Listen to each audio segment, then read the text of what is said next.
আল্লাহর ওলির জীবনের ভিতরে এসেছে মুসলমান আল্লামা কর্মবিদ রুহুল আমিন রাহমাতুল্লাহ আলাইহি হুজুরের জীবনের ভিতরে এসেছে আল্লামা রুহুল আমিন রাহমাতুল্লাহি আলাইহি হুজুর আমার ফজরের নামাজটা আদা করলেন, আল্লাহ পাকের কোরআনুল কারীম তেলাওয়াতটা করলেন, আল্লাহ পাকের জিকির আজগার করে আল্লাহ পাকের ওলি আবার নিজের ঘরের হুজরা শরীফের ভিতরে আসলেন। ও নওজওয়ানেরা, যুবকেরা শুনে রেখে দাও, আল্লাহ পাকের মহান ওলি বসিরহাটের আল্লামা রুহুল আমিন রাহমাতুল্লাহি আলাইহি হুজুর আমার যখন ঘরেতে এসেছেন, আম্মা জান তার বিবি আগালিয়া তিনিও আল্লাহর ওলির কাছে এসেছেন। ও স্বামিনী, গতকাল রাত্রে আমার মনে পড়েছে, ও আমার স্বামিনী, আপনি 1 মাস পরে ঘরেতে ফিরেছেন। দুনিয়ার জমিনে, পৃথিবীর জমিনে কোন বিবি আছে তার স্বামী 1 মাস পরে ঘরে ফেরে, আর ঘরে ফিরেই জানিয়ে দেয় আজকে রাত্রে জানো তুমি আমার পাশে আসোনি। ও স্বামিনী, আমি রাতের বেলা দেখতে পেলাম আপনি একটা চেয়ার নিয়ে বসে আছেন, আপনি একটা চেয়ার নিয়ে ঘরেতে বসে আছেন। আপনার ঘরেতে আপনার পায়ের দাঁত থেকে নিয়ে গোটা ঘরের ভিতরটা তামাম দুনিয়ার সবচাইতে ভালো ভালো সুন্দরী রমণীরা আপনাকে ঘিরে বসে আছে।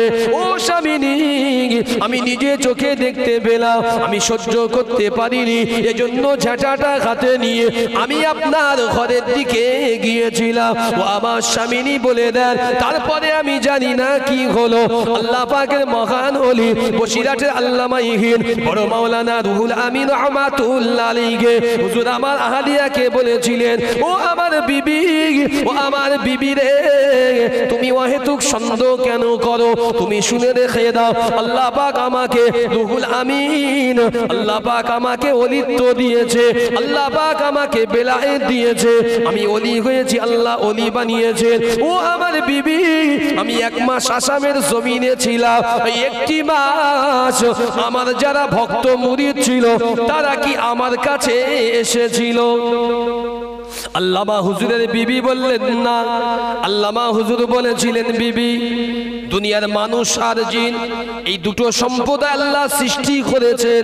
খলাকাল ইনসানা মিন সালসালিন কাল ফাখর ওয়া খলাকাল জান্না মিন মারিজিম মিন নার। আল্লাহ পাক খনাক শব্দযুক্ত, আল্লাহ পাক টনটনে সূক্ষ্ম মাটি দিয়ে মানুষ জাতিকে সৃষ্টি করেছেন। আল্লাহ পাক আগুন দিয়ে জিন জাতিকে সৃষ্টি করেছেন। ও আমার বিবি, আমি তো বাড়ি ছিলাম না, তুমি কি জানো না শুধু মানুষ তো আমাদের মুরিদ নয়, বরং অনেক বহুত জিন আছে এমন, আমি আল্লামা রুহুল আমিন আমার মুরিদ হয়েছে। জোরে বলেন সুবহান, আরো জোরে বলেন সুবহানাল্লাহ। ও আমার বিবি, আমি 1 মাস ছিলাম, বঙ্গে থেকে চলে গিয়েছিলাম, 1 মাস আমি দূরে ছিলাম, আমি বাড়িতে আসতে পারিনি, আমি বাড়িতে ঘরেতে আসতে পারিনি। ও আমার বিবি, আমি আজকের এজন্যই বলেছিলাম, কারণ আপনি যখন এসেছেন, আমার আশাটা, আমার যে সমস্ত জিন মহিলা ভক্তরা ছিল 1 মাস পরে আমার কাছে, আমি তাদের পীর, আমার কাছে সবকটা পাল্টে নিতে এসেছে। ও আমার বিবি, তোমার চোখে যতটুকু দেখেছো তুমি অবশ্যই সত্য দেখেছো, তুমি রাগান্বিত ছিলে, তুমি গুসাইত ছিলে, এজন্য আমি তোমার গায়ে ফুৎকার দিয়ে তোমার রাগটাকে আমি ভেঙে দিয়েছিলাম। আরো জোরে বলেন সুবহানাল্লাহ, নারে তুমি। আমরা তো অনেক ওলি আব্দালদের বিষয় জানি, অনেক ওলি আব্দালদের বিষয় জানি, অনেক ঘটনা, অনেক কিসসা, অনেক কিছু জানার আছে, অনেক কিছু বোঝার আছে। একটা বিষয় বলি শোনেন, এগুলো না বললে অপূর্ণতা থাকে। আমি এসেছি 24 পরগনা থেকে, আমার চারিদিকে আপনারা জানেন, আপনাদের এখানেও আছে বড় বড় ওলি আব্দাল গৌস কুতুব, আছে না নাই আপনাদের এখানে? আশেপাশে আসে না? আসে, বড় বড় ওলিরা আছে, কারণ তাদের কাজ ছিল সমাজকে সংস্করণ করা। তাদের কাজ মানে কচি একটু একটুখানি চুপ করো আমার মা, একটুখানি চুপ কর। হ্যাঁ, হালকা চুপ করো, অনেক কিছু হয়ে যাবে। শোনেন, তোদের জন্য একটুখানি বলছি, পরে একটু কথা বলছি, আগে একটু বলে নেই। আমাদের পশ্চিমবঙ্গের জমিনে, বিশেষত আমাদের 24 পরগনার জমিনে যিনি সবচাইতে বড় আল্লামা উপাধি নিয়ে যিনি শুয়ে আছেন, তিনি আর কেউ না, তিনি হচ্ছেন বসিরহাটের আল্লামাইহীন বড় মাওলানা আল্লামা রুহুল আমিন রহমাতুল্লাহ আলাইহি। যদি বলেন সুবহানাল্লাহ। তার পীর হলো ফুরফুরা জমিনের মুজাদ্দিদুজ্জামান পীর আবু বকর সিদ্দিক রহমাতুল্লাহ আলাইহি। পয়েন্টগুলো শুনবেন। পীর আবু বকর সিদ্দিক তিনি জীবনে নিজেকে আল্লামা বলেননি, কথা বলতে পারলেন? তার কোনো জীবনের ভিতরে দেখা যে তিনি আল্লামা, কিন্তু তার মুরিদ, তার শিষ্য বসিরহাটের রুহুল আমিন রহমাতুল্লাহ আলাইহি, তিনাকে তার পীর তিনি উপাধি দিয়েছেন, তিনি হলেন আল্লামা। একবার যদি বলেন সুবহানাল্লাহ। তিনি আল্লামা।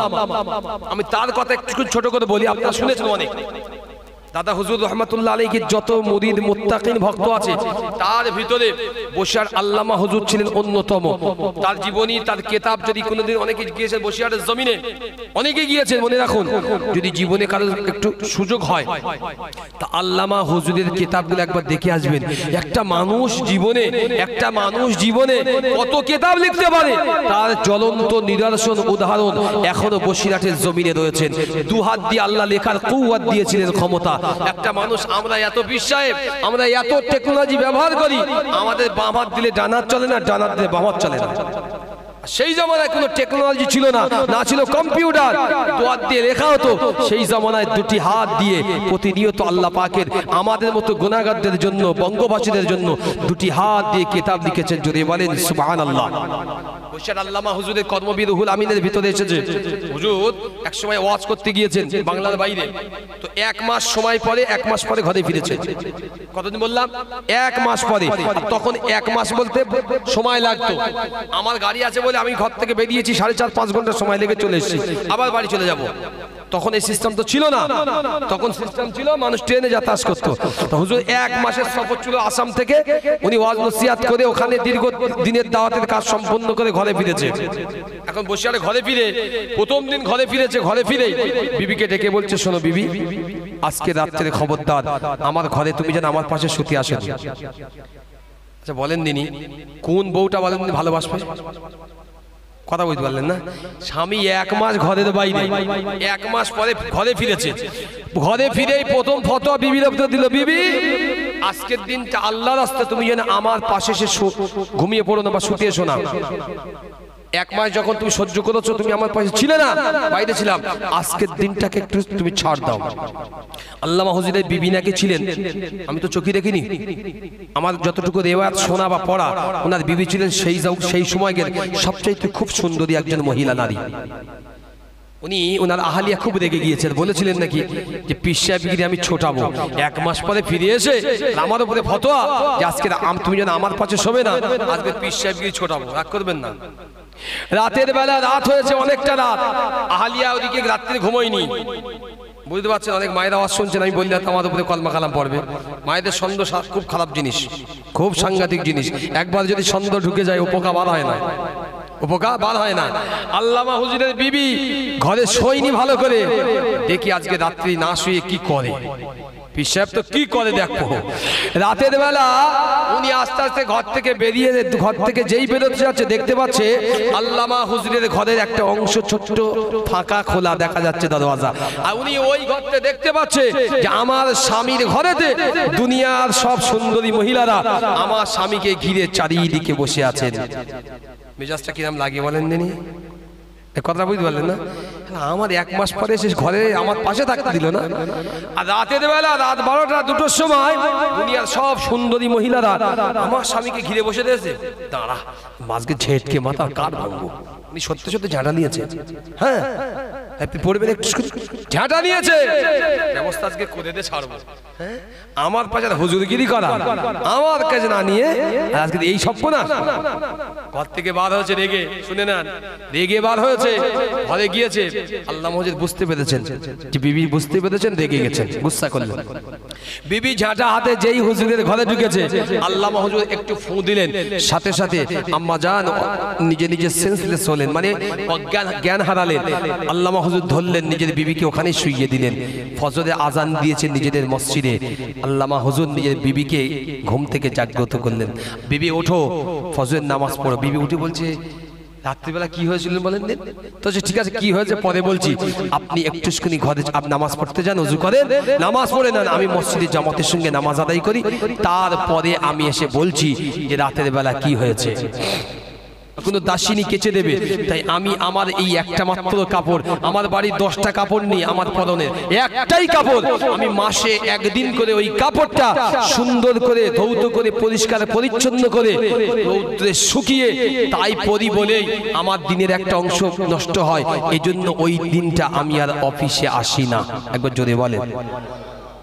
আল্লাহ নবী সাহাবী ফারুক আযম, আল্লাহ নবী জান্নাতি সাহাবী উমর ইবনুল খাত্তাব রাদিয়াল্লাহু তাআলা আনহু হিমস নগরীর সামনে দাঁড়িয়ে দাঁড়িয়ে হযরতে সাঈদ ইবনে আমির রাদিয়াল্লাহু তাআলা আনহু হুজুরের কথাগুলো সকলেই শুনেছেন। আল্লাহ নবী সাহাবী মদিনার রাষ্ট্রপতি ওই কথাগুলো শুনতে পেলেন। ও নওজওয়ানেরা, যুবকেরা শুনে রেখে দাও, হযরতে উমর ইবনুল খাত্তাব হুজুর আমার জবাবগুলো শুনে আল্লাহ নবী সাহাবীর চোখের পানি আর বাদ মানে না। আল্লাহ নবী সাহাবী ঝরঝর করে কাঁদতে লেগেছেন। হযরতে সাঈদ ইবনে আমির রাদিয়াল্লাহু তাআলা আনহু হিমস নগরীর গভর্নর, তিনি দৌড়ে গিয়ে ফারুক আযমকে জড়িয়ে ধরলেন। ও মদিনার রাষ্ট্রপতি, ও আল্লাহ নবীর জান্নাতি সাহাবী, আপনি কেন রোনাজারি করেন? উমর ইবনুল খাত্তাব বলেছিলেন, ও ভাই আমির, ও ভাই আমির, আমি আপনাকে হিমসের গভর্নর করেছিলাম, আপনার মতো মানুষ আমি যে হিমসের গভর্নর করেছিলাম, এজন্য আল্লাহ পাকের দরবারে বড় শুকরানা আদায় করি। আমি উমর ইবনুল খাত্তাব আল্লাহ পাকের দরবারে এজন্য চোখের পানি ছেড়ে দিয়ে কাঁদলাম কিয়ামতের কঠিন দিনেতে। আল্লাহ পাক রব্বুল আলামিন, আমি উমর ইবনুল খাত্তাব রাদিয়াল্লাহু তাআলা আনহু, আমাকে আল্লাহ যেদিন জাগ করাবে, ও ফারুক আযম, আপনি আপনার বাদশাহিত্বের হিসাবটা দিয়ে দেন। ও হযরতে সাঈদ ইবনে আমির, আমি আপনার ব্যাপারে আল্লাহর কাছ থেকে পূর্ণাঙ্গ নাজাত পেয়ে যাব। জোরে বলেন সুবহানাল্লাহ, আরো চিল্লে বলেন সুবহানাল্লাহ। এই জন্য আমি কাঁদছি যে আপনাকে আমি নিযুক্ত করেছিলাম, আমি আপনাকে গভর্নর নিয়োগ করেছিলাম। আপনার যে গভর্নরের পারফরমেন্স টোটাল, তাতে আমি ভাবলাম যদি আমি মারাও যাই, আপনার নিযুক্ত করার জন্য আল্লাহ পাকের দরবারে আমি আসানের সঙ্গে ছাড় পেয়ে যাব। কারণ এমন শাসক এই পৃথিবীতে আমি উমর আর দেখিনি, যে শাসকটা কিনা নিজের বাড়িতে খাদ্য নেই, তবু কখনো জনগণের উপরে একটা পাক কচ চাপিয়ে নিজে খাইনি। যে শাসকটা এত ভালো ছিল, এজন্য এই শাসকটাকে আল্লাহ অত ইজ্জু মান তাশা অত জিল্লু মান তাশা, আল্লাহ ইজ্জতের মালা পরিয়ে দুনিয়ার জমিনে আজও পর্যন্ত আপনি যত শাসক দেখবেন, গভর্নর দেখবেন, তাদের লিস্টে তিনি অন্যতম। হযরতে সাঈদ ইবনে আমর রাদিয়াল্লাহু তাআলা আনহু। যদি বলেন সুবহানাল্লাহ, সকলে একবার তাকবীর দেন, নারে তাকবীর, নারে তাকবীর, নারে তাকবীর, দুরূদ শরীফ আল্লাহুম্মা।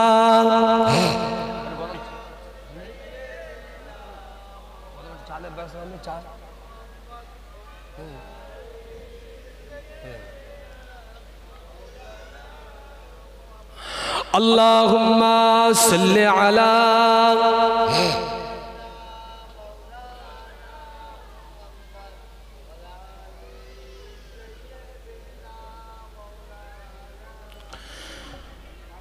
ভালোবাসার জায়গা মদিনা, ভালো লাগার জায়গা মদিনা। এখানে যত মানুষ বসে আছে, পৃথিবীর জমিনে শ্রেষ্ঠ থেকে চরম শ্রেষ্ঠতম কোনো জায়গা থাকলে তার নাম কি? সকলে বলে কোনা হবে নাকি মদিনার নাম নিলে? নাকি আমাদের মোদী সাহেব আমাদের রাষ্ট্র থেকে বাদ করে দেবে? কোনটে? কার ভয়তে? সকলেই বলেন পৃথিবীর জমিনে এখনো পর্যন্ত শ্রেষ্ঠত্ব যদি থাকে মক্কা মুআজ্জামা আর মদিনাতুল মুনাওয়ারা আজও পৃথিবীর জমিনে শ্রেষ্ঠত্ব, যদি বলেন সুবহানাল্লাহ। কারণ হলো সেখানের আকাশে বাতাসে সর্বদা আল্লাহ পাকের জান্নাতের খুশবু সুঘ্রাণ সর্বদা ছড়িয়ে বেড়ায়। একবার জোরে বলেন সুবহানাল্লাহ। ভালোবাসার জায়গা মদিনা, ভালো লাগার জায়গা মদিনা, এত সুন্দর জায়গা কোথাও দেখি না, এত সুন্দর জায়গা কোথাও দেখি না। ঘুমিয়ে আছেন নূরে মদিনা, ঘুমিয়ে আছেন নূরে মদিনা, ভালো লাগার জায়গা মদিনা, ভালোবাসার জায়গা মদিনা, ভালো লাগার জায়গা মদিনা। এই জোরে বলেন সুবহানাল্লাহ। আপনারা যদি সুবহানাল্লাহ না বলেন, সুবহানাল্লাহ মানে কি? আমার প্রশংসা করতেছেন নাকি? হ্যাঁ, কার? আমার কমিটির প্রশংসা করতেছেন? কার?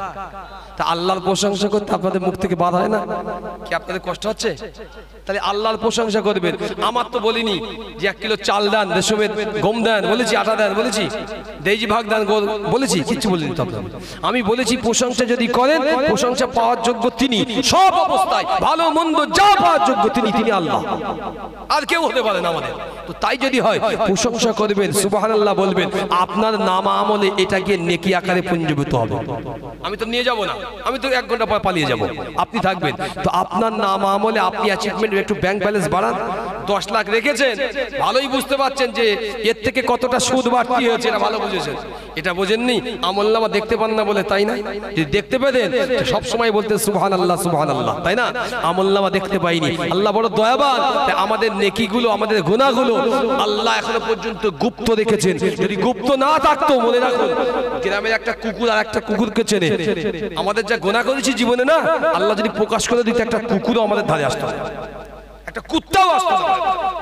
এমন গুনাহ করেছি, আল্লাহ বড় রহমত, বড় দয়াবান, নবীর খাতিরে এখনো পর্যন্ত আমাদের গুনাহগুলো গোপন রেখেছে, কাউকে জানাইনি। আমি গুনাহ করেছি, আমার বিবিকে বলিনি, আমার ভাইকে বলিনি, বাপকে বলিনি, আমার বন্ধুকে কাউকে বলিনি, আমি এমন গুনাহ করেছি, ঠিক না? এই জন্য যখন প্রশংসা করবেন আপনারা আল্লাহর করবেন, একটু বুলন্দ আওয়াজে করবেন। আল্লাহ আসতে বললে শুনতে পায়, জোরে বললেও আল্লাহ শুনতে পায়, কিন্তু আপনি যখন আল্লাহর কাছে একটু জোরে বলবেন, এই জন্যই বলছি অন্তত আপনার একটা অঙ্গর ক্ষমতা আল্লাহর কাছে যাক, আল্লাহ অন্তত আপনার এই অঙ্গটা ভালো করবে। জোরে বলেন সুবহানাল্লাহ, একটু চিল্লে বলেন সুবহানাল্লাহ। এত সুন্দর জায়গা কোথাও দেখি না, এত সুন্দর জায়গা কোথাও দেখি না। ঘুমিয়ে আছেন শাহে মদিনা, ভালো লাগার জায়গা মদিনা, ভালোবাসার জায়গা মদিনা, ভালো লাগার জায়গা মদিনা।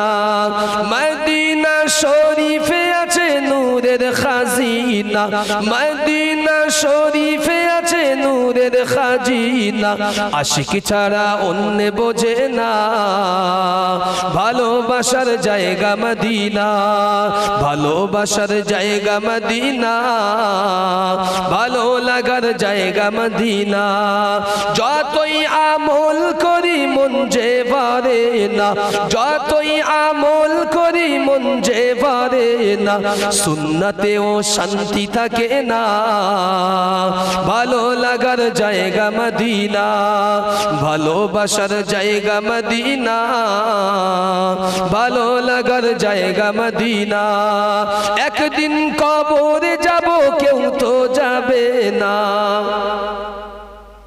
কেউ আছেন আপনাদের এখানে? আমার জীবনের সব সম্পদ দিয়ে যাব, যোগাযোগ করবেন। যদি আমার সঙ্গে কবরে যেতে একটা রাত আজ থাকেন, একটা। এই জন্য কবিদের কিছু কিছু ভাষা কলিজা পর্যন্ত মোচড় দিয়ে আসে। একদিন কবরে যাব, কেউ তো যাবে না, একদিন কবরে যাব, কেউ তো যাবে না। যাবে আমার শাহে মদিনা, যাবে আমার শাহে মদিনা, ভালো লাগে লাগার জায়গা মদিনা। যদি বলেন সুবহানাল্লাহ, এই সকলে মিলে বলেন সুবহানাল্লাহ। ভালো লাগার জায়গা মদিনা, ভালোবাসার জায়গা মদিনা। আমার জীবনে অনেক বেশি গুনাহ, আমার জীবনে অনেক বেশি গুনাহ, তাই হাবিবের কদম ছাড়বো না। ভালো লাগার জায়গা মদিনা, ভালোবাসার জায়গা মদিনা, ভালো লাগার জায়গা মদিনা। এত সুন্দর জায়গা কোথাও দেখি না, এত সুন্দর জায়গা কোথাও দেখি না। ঘুমিয়ে আছেন নূরে মদিনা, ভালো লাগার জায়গা মদিনা, ভালোবাসার জায়গা মদিনা, ভালো লাগার জায়গা মদিনা। আল্লাহুম্মা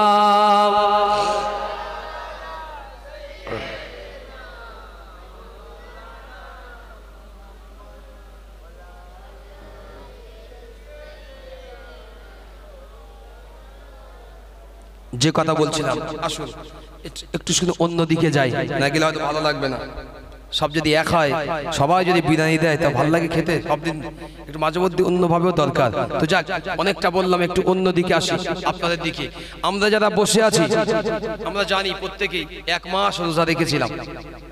রোজা আমি কোনো অন্য কিছু বলবো না রোজার বিষয়, তবে এতটুকু বলি 1 মাস আমরা রোজা রেখেছিলাম, এটা তো নিশ্চিত রেখেছিলাম। তো এই 1 মাস রোজা রাখার ভিতরে আমরা ত্রুটি করেছি, অন্যায় করেছি, মিথ্যা বলেছি, গীবত করেছি, ফাসাদ করেছি, আমরা কুৎসা হিজা বলেছি, নানান গুনার ভিতর দিয়ে গিয়েছি। তার কাফারাটাও আমরা আদায় করেছি, সাদাকাতুল ফিতর। ঠিক না ভুল বলছি? জি। এই রমজানুল মুবারক মাসে আবু হুরায়রার হাদিস শুনেন। আল্লাহর নবী সাহাবী আবু হুরায়রা বর্ণনা করলেন, আল্লাহ পাকের নবী এই রমজানুল মুবারক মাসে মসজিদের যে অংশে 3টে ধাপ থাকে, নাম কি? হ্যাঁ, মেম্বার। জি, যেন খদ্দার দেশের মেম্বার বলবেন না, এই অন্য বুঝলে আমার সমস্যা, কিন্তু সে চাই বাড়ি যেতে দেবেন আমার। হ্যাঁ, বলে তুমি আমার মেম্বারে বলেছো, এই মেম্বার সে মেম্বার না, কিন্তু যাক আলহামদুলিল্লাহ বুঝতে পেরেছি, ভালো জিনিস। জি, এটা হচ্ছে আল্লাহ পাকের ঘরে মসজিদে মেম্বার, 3টে ধাপ সিঁড়ি, যে জায়গায় আল্লাহর নবী দাঁড়িয়ে বা বসে খুতবা দিতেন। যাক, প্রতি জুমআয় ইমামরা দাঁড়িয়ে যেখানে বায়ান খুতবা করে, তো এটা হচ্ছে মেম্বার। আল্লাহর নবী এই রমজান মুবারক মাসে কোন একটি সময় মেম্বারের প্রথম সিঁড়িতে একটা কদম মোবারক দিলেন আর বললেন আল্লাহুম্মা আমিন। দ্বিতীয় নাম্বার সিঁড়িতে বা মেম্বারে কদম দিলেন, বললেন আল্লাহুম্মা আমিন। 3 নম্বর মেম্বারে কদম দিলেন আর বললেন আল্লাহুম্মা আমিন। কবার বললেন? 3 না। এখন সাহাবা আজমাইন রাদিয়াল্লাহু তাআলা রাসূলুল্লাহর কাছে সব সময় জানতে চাইতেন, তাদের মতো ইলম পিপাসী পৃথিবীতে আর হবে না। আল্লাহ রাসূলকে ধরলেন, ইয়া রাসূলুল্লাহ আপনি 3 বার আমিন বললেন, আল্লাহুম্মা আমিন, কারণটা কি? তো নবী বললেন, যারা আজকের এই মাজমায় এসেছো, যারা বাইরে আছো, যদি এর সঙ্গে কারো চরিত্র মিলে যায় তওবা করবে, যার জীবনে আর এই কাজ না হয়। আমি যে 3টে বলছি কি, আল্লাহর নবী বললেন সাহাবীরা, আল্লাহ পাকের ফেরেশতা, নূরে মুজাসসাম ফেরেশতা জিবরিল আলাইহিস সালাম ওহী নিয়ে আমার কাছে অবতীর্ণ হয়েছিলেন আল্লাহ পাকের পক্ষ থেকে। কিসের জন্য? আল্লাহ নবী বললেন সাহাবীরা, আল্লাহ পাক জানিয়েছেন যে ব্যক্তিটা পূর্ণাঙ্গ 1 মাস রমজানের সিয়াম পেল, রমজান পেল, আর নিজের জীবনের গুনাহগুলো আল্লাহর কাছ থেকে মাফ করাতে না পারলো, দুনিয়ায় তার মতো আহামক, হতভাগা, কপাল পোড়া, মাথা ফাটা আর দুনিয়ায় একটা নেই। অর্থাৎ এর থেকে আল্লাহ এটাই বোঝাতে চাইলো, বান্দা রোজা দিয়েছি তুই আমার কাছে চা। আশ-শাহর সবর, মানে রমজান শুধু সিয়াম না, রমজান সবরের মাস। ধৈর্যের সঙ্গে আল্লাহর কাছে বিনয়ের সঙ্গে চাইতে হয়।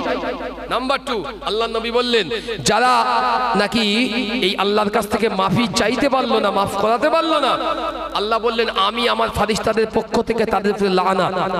আমি নবীও বললাম আল্লাহুম্মা আমিন, আমার পক্ষ থেকে লানাত।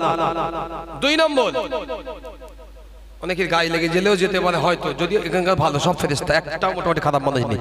2 নম্বর, রমজান মাস পেল, যারা তার নিজের বাপ মার, পিতা মাতার, সে বৃদ্ধ হোক আর যাই হোক, পিতা মাতা পেল এবং তাদের খিদমত করে, তাদের সন্তুষ্টি করে, তাদের নেক দোয়া হাসিল করতে না পারলো, তো তাদের উপরেও আল্লাহ, আল্লাহ রাসূল এবং ফেরেশতাদের পক্ষ থেকে লানাত।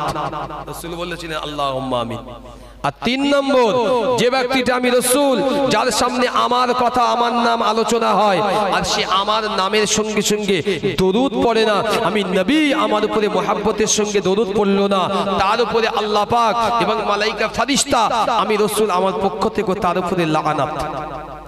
এখন 3 জনের ভিতরে দরুদ আমরা কম বেশি পড়ি, জি কলমা কালামও কম বেশি পড়ি, বছরে রমজান একটা দুঃখ পড়ি, আর যখন এই সামনে বর্ষাকাল আসছে একটু ঝড় কাল বৈশাখী হবে, রাস্তা দিয়ে একা হেঁটে যাবেন, অনাঘাতে আকাশ চমকে যাবে একটুখানি, আমরা বাংলা ভাষায় যেটা বলি বাজ পড়বে যখন, তখন কড়কড় ওদিক হবে, এদিক বলবে লা ইলাহা ইল্লাল্লাহ, বুঝলেন না?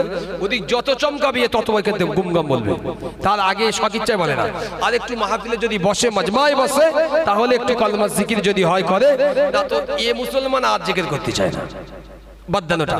তো যে ব্যক্তি অন্তত দরুদ পড়ে এটা মেনে নিলাম, তো অনেক ব্যক্তি আছে আমাদের ভিতরে যারা এখনো মা বাবার সঙ্গে খারাপ ব্যবহার করি, হয়তো সমাজে আমি সম্মানিত, সমাজে আমি সম্মানিত, সমাজ আমাকে সম্মান করে, আমি সমাজের একটা উচ্চ পর্যায়ে মানুষ, অর্থ আছে, ক্ষমতা আছে, পাওয়ার আছে, আমার বিরাট মানুষ ভালোবাসে জনগণ, কিন্তু আমি মা বাবার সঙ্গে খারাপ ব্যবহার করি। আমার ভাই একটা কথা শুনে নেন, মা বাপ হচ্ছে দুনিয়ায় চলন্ত জান্নাত, ওয়াবিল ওয়ালিদাইনি ইহসানা। আল্লাহ পাক বললেন, আল্লাহ পাক বললেন, হে নবীর উম্মত উম্মতিরা, তোমরা খবরদার, তোমরা তোমাদের পিতা মাতার উপর ইহসান করো, খারাপ ব্যবহার করো, ইহসান করো। তো আমরা উচিত আমার বাপ মার সঙ্গে ভালো ব্যবহার করা। অনেক বাপ মা অভিযোগ করে, কাঁদে যে আমার সন্তান আমার কথা শোনে না, আমরা একটা কথা বললি ও 2 বোঝায়, আমাদেরকে মানতে চায় না, গায়ে হাত তুলতে চায়, সমাজে অনেক ছেলে আছে। তো যদি কেউ থেকে থাকো, ফের বলছি তওবা করে নিও, আল্লাহ জাহান্নাম না তো তোমার জন্য হা করে বসে আছে গেলার জন্য। তোমার কোনো পীর সাহেব, আমির সাহেব, কোনো মুফতি সাহেব, কোনো ইমাম সাহেব, কোনো হুজুর, তোমার কোনো দুনিয়ার নেতা কেতা কেউ বাঁচাতে পারবে না আল্লাহ জাহান্নাম থেকে, যদি তুমি বাপ মার সঙ্গে খারাপ ব্যবহার করো।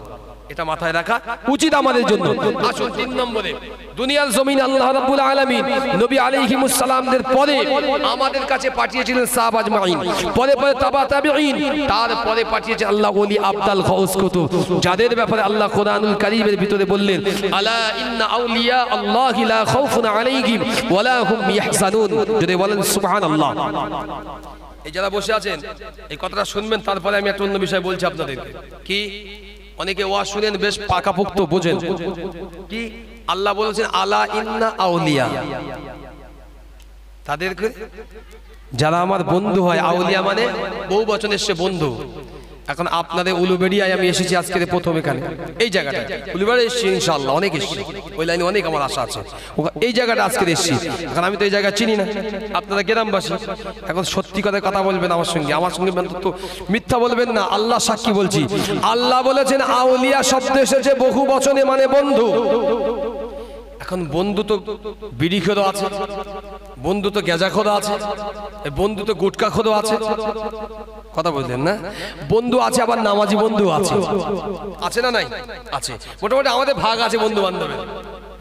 কেউ বোতল খায়, কেউ কলকে খায়, কেউ এমনি হাত দিয়ে টানে, আর কেউ এমনি চেনের মতো ছিঁড়ে গালে দেয়, নানান বন্ধু। আল্লাহ বললেন আমার বন্ধুদের কোনো চিন্তা নেই, ভয় নেই, খৌফ নেই, ডর নেই। আমরা বুঝে নিয়েছি আল্লাহর বন্ধু শুধু ওরাই যারা আল্লাহর দিকে যায়। আমাদের বন্ধু তালিকারা বুঝতে পারলেন না? আমাদের বন্ধু আছে, আমরা বানিয়েছি খারাপ ভালো মিলিয়ে। মনে রাখুন, তারাই তো ভালো বন্ধু, তাদেরকে আপনি ভালো বলতে পারেন।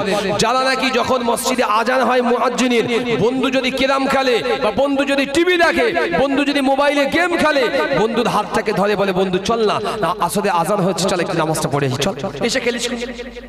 কথা বুঝতে পারলেন না? মনে রাখবেন এইটি আপনার প্রকৃত বন্ধু, কারণ এ আপনাকে আল্লাহর দিকে নিয়ে যাচ্ছে, আল্লাহকে চেনানোর জন্য এই চেষ্টা কসুর করছে না, এ আপনাকে নিয়ে আল্লাহর ঘরে নিয়ে যাচ্ছে, এ আপনার বন্ধু।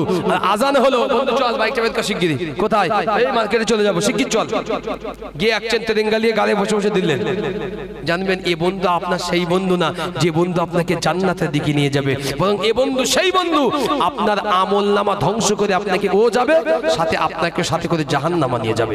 আসুন, আল্লাহ পাকের বন্ধু যারা হয়েছে এই দুনিয়ায় তাদের কারনামা এমন এমন আছে যাদের কারনামা মানুষ কিয়ামত পর্যন্ত পাল্টাতে পারবে না। একবার যদি বলেন সুবহানাল্লাহ। যারা আল্লাহর বন্ধু হয়েছে আল্লাহ পাক তাদেরকে কখনো দুনিয়ার জমিনে বিরান করেননি, বরং তাদেরকে এত পাওয়ার আল্লাহ দিয়েছে, এত মর্যাদা দিয়েছে আল্লাহ, দুনিয়ার জমিন থেকে তাদের ইজ্জতকে আমার আল্লাহ এত বুলন্দ করেছে, মানুষ সর্বদা দোয়ায় তাদের কথাই বলেন।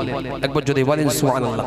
এক নম্বর একটা কথা বলি, একজন তাবিঈন ছিলেন হযরত হাসান বসরি রাহমাতুল্লাহ আলাইহি, ইরাকের বসরা নগরী যিনি বাস করতেন, যার শিষ্যা ছিলেন হযরত রাবিয়া বসরি রাহমাতুল্লাহ আলাইহা। আমি পূর্ণাঙ্গ কিছু বলছি না, শুধু বোঝানোর জন্য বলছি। এই হযরত হাসান বসরি রাহমাতুল্লাহ আলাইহা ইনি ছিলেন আল্লাহর নবীর পালিত পুত্র হযরত যায়েদ ইবনে হারিসা রাদিয়াল্লাহু তাআলা আনহু। ইনার বংশধরের মানে ইনার ছেলের একজন, ওনার বাপ ছিলেন ইনার ছেলের একজন গোলাম। হাসান বসরি আব্বা ছিলেন যায়েদ ইবনে হারিসার ছেলের গোলাম। তো উনি এই হযরত হাসান বসরি হুজুরকে ইনি আজাদ করে দিয়েছিলেন। কথিত আছে রেওয়াতে যে আম্মাজান আয়েশা সিদ্দিকা রাদিয়াল্লাহু তাআলা আনহা খুব ভালোবাসতেন, আর আম্মাজান হযরত উম্মে সালামা রাদিয়াল্লাহু তাআলা আনহা তিনার দাসী ছিলেন এই হযরত হাসান বসরির আম্মাজান। উনি এক তারিখে ঘরে কাজ করছিলেন, ছেলেটাকে দোলনায় শুইয়ে উনি কেঁদে উঠেছিলেন। আম্মাজান উম্মুল মুমিনিন সালমা রাদিয়াল্লাহু তাআলা আনহা নিজের স্তনের দুগ্ধ হযরত হাসান বসরিকে পান করিয়েছিলেন। যদি বলেন সুবহানাল্লাহ। আল্লাহ যাকে ইলমিয়াত দেন কেমন ভাবে দেখেন দেন, নবীর বিবি পৃথিবীর জমিনে সমস্ত দুনিয়ার মানুষের মা উম্মুল মুমিনিন, তার দুগ্ধ পান করার মতো অধিকার ক্ষমতা আল্লাহ হযরত হাসান বসরি রাহমাতুল্লাহ আলাইহি দিয়েছিলেন। যদি বলেন সুবহানাল্লাহ। জিন্দেগিতে ইবাদত ছাড়া অন্য কিছু করতেন না। শুনেন, ইবাদত ছাড়া অন্য কিছু করতেন না। আপনাদের এদিকে অনেক মানুষ আছে যারা পয়সাওয়ালা, মনে রাখুন পয়সা ধন দৌলত কিন্তু জীবন ফিরিয়ে দিতে পারে না। পয়সা ধন দৌলত জীবন ফিরিয়ে দিতে পারে না। তাজকিরাতুল আউলিয়া, আউলিয়া ইকরামের ঐতিহাসিক কাহিনী, আউলিয়া ইকরামের ঐতিহাসিক জীবনের ভিতরে এসেছে হযরত হাসান বসরি রাহমাতুল্লাহ আলাইহি উনি হিরে জহরাতের ব্যবসা করতেন। একটা তারিখে ইয়ামেনের জমিনে গিয়েছেন উনি ব্যবসায়িক মাল নিতে। ওনার যিনি মনিব ওনাকে ডেকে নিয়ে একটা মরুভূমিতে গিয়েছেন। উনি মরুভূমিতে গিয়ে বসে আছেন, দেখতে পাচ্ছেন একটা বিরাট সুন্দর প্যান্ডেল। এই প্যান্ডেল আছে একটা সুন্দর, ওই প্যান্ডেলের আশেপাশে লোক মানুষ সহ বড় বড় উট ঘোড়ায় করে মানুষ আসছে, মানে রাজা বাদশার পক্ষ থেকে লোক আসছে। প্রথম এক শ্রেণীর মানুষ আসলো, তারা ঢুকে ভেতর থেকে বার হয়ে আসলো। দ্বিতীয় এক শ্রেণীর নারীরা গেল, সুন্দরী নারীরা ভিতর থেকে বার হয়ে আসলো। তিন নম্বরে রাজা বাদশা স্বয়ং গেল, সবাই চোখে পানি নিয়ে কাঁদতে কাঁদতে আসছে। ইনি তখন আল্লাহ পাকের বড় ওলি, বেলায়েতের অধিকারী। ইনি তার মালিককে জিজ্ঞাসা করলেন, ব্যবসায়ী পার্টনারকে, যে এর ভিতরে কি হচ্ছে? তো একটু চলেন নিজে দেখে আসেন।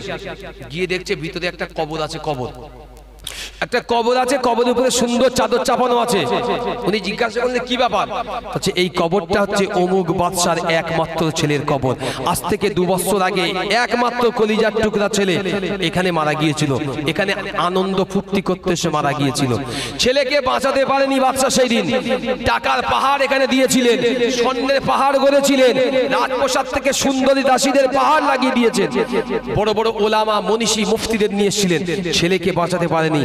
তাই আজকের তার মৃত্যুবার্ষিকীতে বাপ এসছে, রাজা এসছে, সমস্ত দলবল নিয়ে এসে প্রত্যেকে ছেলের সামনে যায় আর কাঁদে, আর প্রত্যেকেই দোয়া করে চলে যায়, আমাদের বাদশা, আমাদের রাজকুমার, আমরা কেউ আপনাকে ফেরাতে পারলাম না। হযরত হাসান বসরি রাহমাতুল্লাহ আলাইহি হুজুর আমার বুঝতে পারলেন যে দুনিয়ার জমিনে ক্ষণিকের মোহর জন্য আমি আর ব্যবসা করব না। একবার জোরে বলেন সুবহানাল্লাহ। আল্লাহ পাকের ওলি ঘরে ফিরে আসলেন মুসলমান।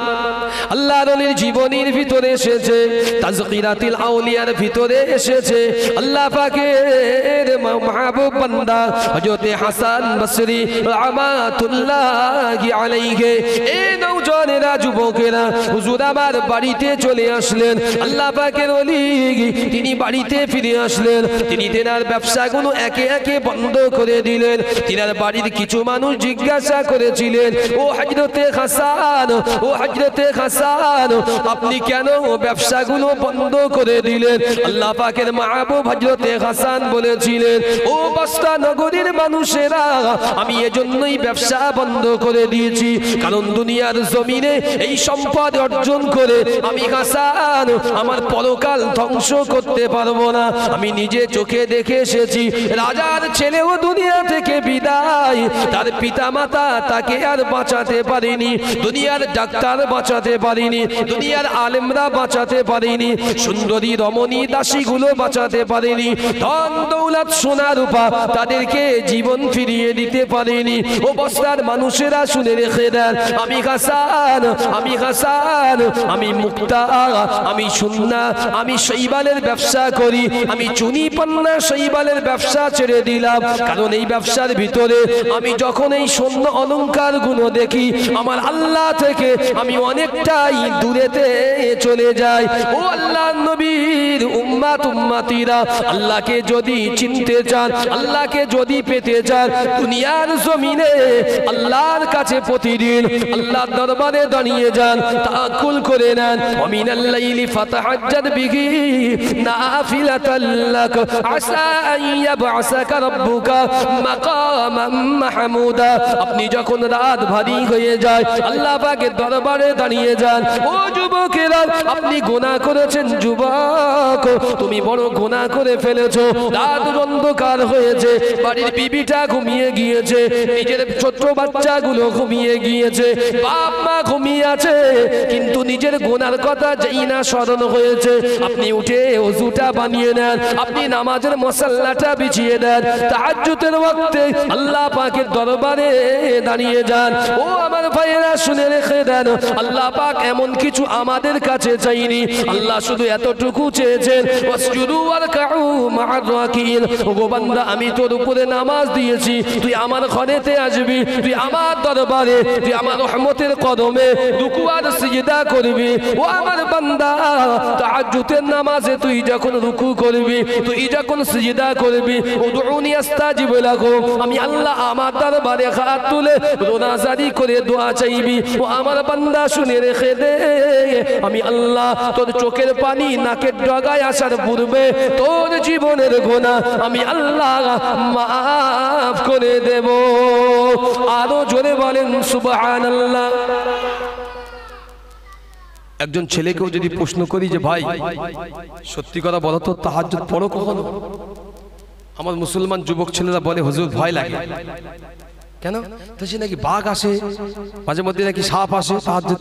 যে বলো দিন, এই ভালো অবস্থায় 5 ওয়াক্ত পড়ে না, তাহাজ্জুদ নাকি সাপ আসে কার কাছে শুনেছে? কার কাছে শুনেছে? এ নিজেও জানে না কার কাছে শুনেছে। একটা কথা শোনেন, বেশি কোনো জিনিসের উপরে যখন না জেনে বুঝে বেশি যখন আপনি পায়তারা দেবেন বা বেশি তার উপরে প্রয়োগ করবেন, সেই জিনিস এমনি খায় হয়ে যাবে, সেই জিনিস এমনি খায় হবে। কোনো একটা তারিখে আশরাফ আলী থানভী রহমাতুল্লাহ আলাইহির একটা কিতাবের ভিতরে একটা মিসাল তিনি দিয়েছেন। এক তারিখে ওই কুকুর আর বিড়াল একই বাড়িতে থাকে, একই বাড়িতে বসবাস করে, সহবাস্তব। তা কুকুর আর বিড়াল পাশাপাশি পিঠ থেকে গেছে। দুপুরের প্রচন্ড রৌদ্রের তাপ, একটা ছায়ার ভিতরে বিড়াল বসেছিল, কুকুর এসে বসেছে, দুজনের পিঠ থেকে গিয়েছে। তা কুকুর জিজ্ঞাসা করছে বিড়ালকে, তো বিরাট সাহস, তো বিরাট সাহস, তুই আমার পিঠে পিঠ ঠেকাচ্ছিস? বিড়াল তখন কুকুরকে বলছে, ভাই তুমি হয়তো বিরাট বড় লোক, তুমি আমার থেকে গতরেও বড়, শরীরেও বড়, বুদ্ধিতে হয়তো বড়, তা আমি তো আপনার পিঠে পিঠ ঠেকাই না, আমি শুয়েছিলাম, আপনি ঠেকিয়েছেন। কিন্তু আমরা তো একই মনিবের ঘরে বাস করি, একই যা খাদ্য দেয় আমাদের আমরা খাই, তা আপনি কি বলছেন? তাহলে ভাই একটা কথা বলবো? তখন কুকুর বলছে, একটা কথা বলি শোন বিড়াল। তাহলে কি? তো দুনিয়ার জমিনে সবচাইতে বুদ্ধিমান কে? বিড়াল বলছে, ভাই বুদ্ধিমান কে আমি বলতে পারবো না, তবে আমি যতটুকু মনে হয় যার প্রত্যেকের একটা একটা নিজস্ব বুদ্ধি আমার আল্লাহ দিয়েছে, প্রত্যেককে দিয়েছে, তো সেই বুদ্ধিতে সে সবচাইতে বেস্ট। সে মানুষ হোক, গরু হোক, গাধা হোক, বিড়াল হোক, ঘোড়া হোক, কুকুর হোক, প্রত্যেকে নিজের বুদ্ধিতে যথেষ্ট একটা স্বাবলম্বী। তো ভাই আমি এ বিষয়ে বলতে পারবো না। কুকুর রেগে চলে গেছে, বিড়াল আস্তে আস্তে দূরে চলে গিয়েছে। ও বাইরে গিয়ে দেখছে জঙ্গলে একটা শিয়াল, এই মনিবের বাড়ির পাশে জঙ্গল, শিয়ালটা আস্তে আস্তে ওখানে একদম দেওয়ালের গায়ে, ও রৌদ্রে ছায়ার জন্য দেওয়ালের গায়ে চুপচে মেরে বসে আছে। বিড়াল গিয়ে যেই দেখতে পেয়েছে শিয়াল, আচ্ছা বলেন দিন, বিড়াল আর শিয়াল খুব ভালো বন্ধুত্ব না? কথা বলে না। বিড়াল শিয়াল বন্ধুত্ব তো, জি বিরাট বন্ধুত্ব না, দেখলি ছুট মার একজন একজনকে, জি বিড়াল যেই দেখেছো শিয়াল, বিড়াল ছুট মারতে গিয়ে শিয়াল বলছে দাঁড়া, ছুট মারতে হবে না, আমি তোর আজকে খাতি আসিনি, ঠিক আছে। বিড়ালটা কাছে গিয়েছে, তোর সঙ্গে দুটো কথা বলি, শোন কি এই কথাটা শুনবেন কি। বলদিন বিড়াল, তোর কটা বুদ্ধি জানা আছে, তোর ব্রেনে কটা বুদ্ধি জানা আছে? বিড়াল তখন বলতে, ভাই আমার কোনো বুদ্ধি নেই, আমার একটাই বুদ্ধি, আমার একটাই বুদ্ধি। কিনা? তো মানুষ আসলে, মনিব আসলে বা কেউ যদি আমার তাড়া দেয়, আমি সুযোগ পালি প্রথম কাজ হচ্ছে একদম দৌড়ে পালাবো, গিয়ে আমার সেফ জায়গায় সেখানে গিয়ে থাকবে। চাই সে গাছের ডাল হোক, ঘরের সামসেট হোক, যেখানে জায়গায়, আমি যেখানে কিংবা কোনো খাটের পায়ের নিচে হোক, যে জায়গায় সেফ আমার মনে হবে, আগে দৌড় লাগাবো, সেখানে গিয়ে আমি আমার জীবন বাঁচাবো। এই বুদ্ধি আমার, আর কিছু চাই না। বিড়াল বলছে তুই এই বুদ্ধি? হ্যাঁ।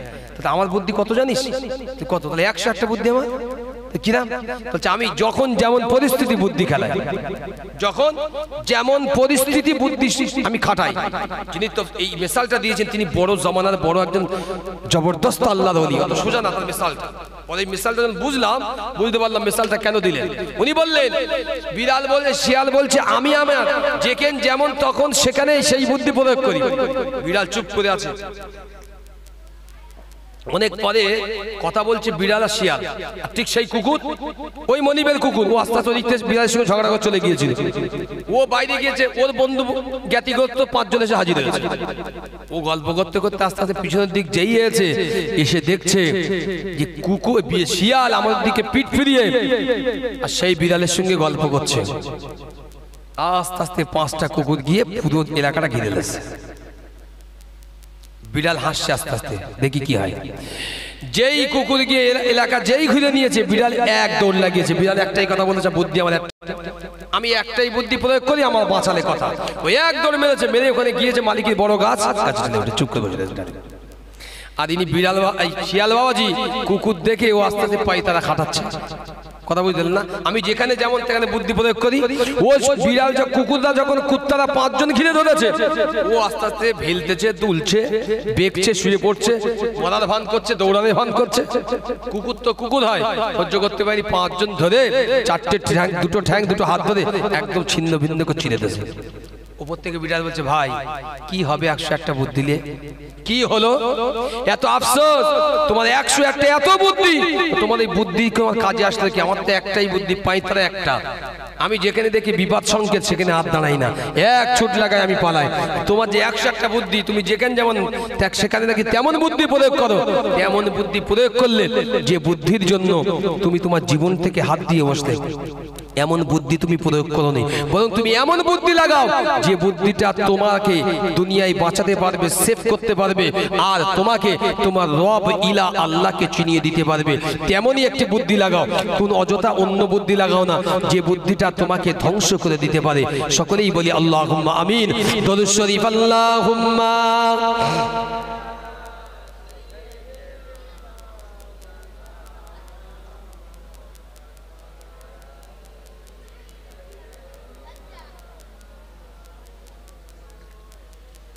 যে কথা বলছিলাম, সংক্ষিপ্ত সময়, বেশি সময় নেব না, কারণ পরের বক্তা নিশ্চয় তিনি এসে গিয়েছেন, মাওলানা মুফাজ্জল ইসলাম সাহেব।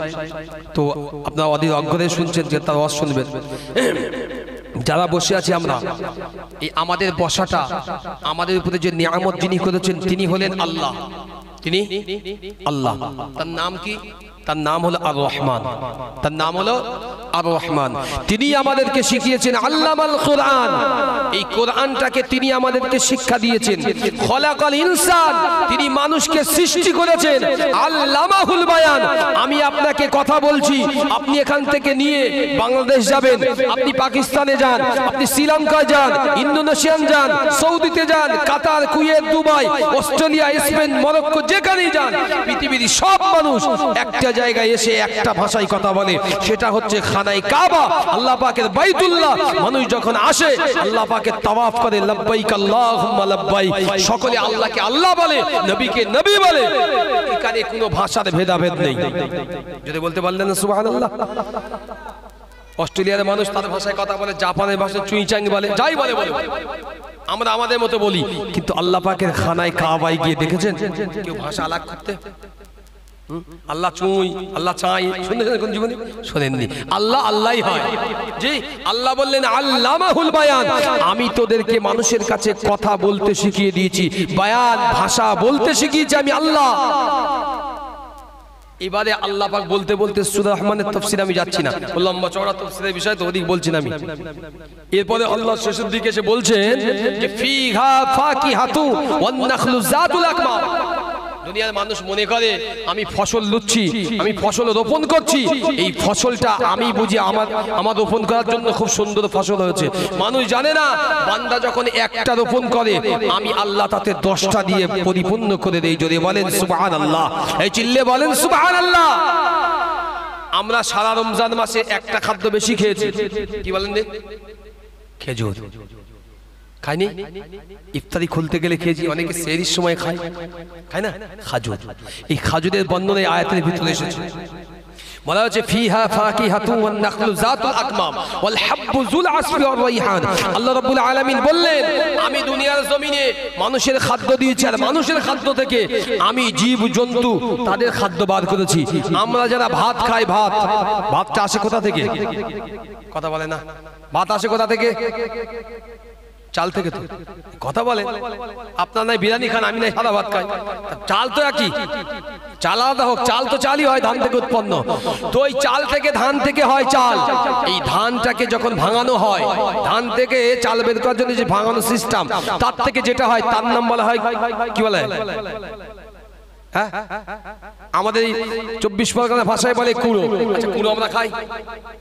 কথা বলেন না। কুড়ো খাই না। আল্লাহ বললেন ওই কুড়োটা আমি পশুর জন্য, পাখিদের জন্য আমি আল্লাহ খাদ্য করে দিয়েছি। 2 নম্বর, যারা রুটি খায়, রুটি তাদের জন্য গম। এই গমের যে তুষটা বলা হয়, গমের যে আঁশ অংশটা, এটাকে আল্লাহ রাব্বুল আলামিন পশু পাখিদের খাদ্য বানিয়ে দিয়েছেন। যদি বলেন সুবহানাল্লাহ। মানুষ জাতও খায়, পশু জাতও খায়, আল্লাহ পাকের সৃষ্টি জীবও খায়। তারপরে আল্লাহ বললেন আমি আল্লাহ দুনিয়ায় এক শ্রেণীর ফল দিয়েছি, যে ফলগুলো হচ্ছে দানা বিশিষ্ট আবরণযুক্ত খোসা। খাজুর খুলবেন, খাজুর খুলে দেখবেন খাজুরের উপরে একটা চকচকে পাতলা ত্বক আছে, চকচকে একদম পাতলা ফিনফিন করে একটা ত্বক আছে খাজুরের উপরে, এটাকে আবরণ বলা হয়, ভিতরে আছে দানা। আল্লাহ বললেন আমি গোটা ওই খাদ্যটাকে প্যাকেটের মতো আবরণ দিয়ে খুব সুন্দর করে ঘিরে দিয়েছি, যাতে ওটা কোনো খারাপ না হয়, ওটা কোনো নষ্ট না হয়। এটা আল্লাহর ওয়াদা। আমরা পাকনামু করে বলে ফেলি আমরা সুন্দর হইলো, খুব ভালো চাষি বলে খুব সুন্দর ফলন হয়েছে। না, শুধু তার মেহনতে হয়নি, তার মেহনত আছে, কিন্তু আল্লাহর বড় রহমত অশেষ দান, এজন্য আল্লাহ আমাদের উপরে দিয়েছেন। পরে আল্লাহ বললেন ফাবিআইয়ি আলাই রাব্বিকুমা তুকাদ্দিবান। জিন আর ইনসান শোনো, তোমরা কি পারবে তোমার রবের ইহসান, রবের দানকে অস্বীকার করতে? তো দুনিয়ায় কোনো আহামুক নেই যে কেউ অস্বীকার করতে পারে আল্লাহ রাব্বুল আলামিনের দানকে। কেউ পারবে অস্বীকার করতে? কারোর ক্ষমতা নেই। আল্লাহ পাকের এই দানটাকে অস্বীকার করার কারোর ক্ষমতা নেই। দুনিয়ার জমিনে যেই আছি আমরা প্রত্যেকে কারোর ক্ষমতা নেই যে আল্লাহ পাকের এই রহমতের দানগুলোকে অস্বীকার করতে। সকলেই বলি আল্লাহুম্মা আমিন। একটা বিষয় বলবো, তারপরে মুখতাসার করবি। আচ্ছা, যে কথা বলছিলাম, একটা বিষয় বলি শোনেন।